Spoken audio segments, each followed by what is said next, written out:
5 минутта жылдам дайындалатын, балаларым сүйіп жейтін құймақтар дайындаймыз. Сіздермен Назикук менімен бірге болыңыздар. Өте дәмді болады. Алдымен жұмыртқаны жарып алыңыздар. Қант, тұз қосыңыздар. 300 мл сүтке 200 мл ыстық су құйыңыз. Илеуіштен өткен ұнның бәрін себіңіз.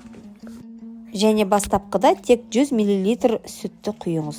Дұрыстап тұрып араластырып алыңыз. Сол кезде кесектер болмайды. Кішкене күнбағыс майын құйыңыз.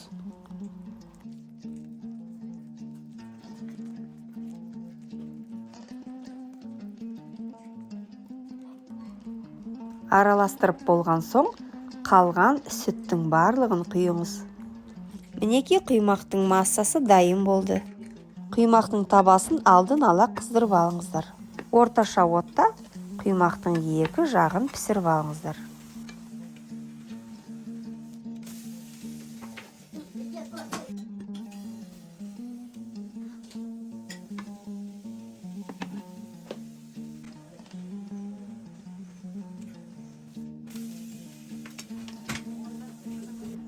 Бұл құймақтың оңай, жылдам және дәмді жасалатын рецепттерінің бірі. Жасап көріңіз, міндетті түрде қолыңыздан келетініне мен сенімдімін. 5 минутта миксерсіз араластырып қуыра салатын рецепт. Джем, қаймақ, қоюландырылған сүтпен ұсынсаңыз болады.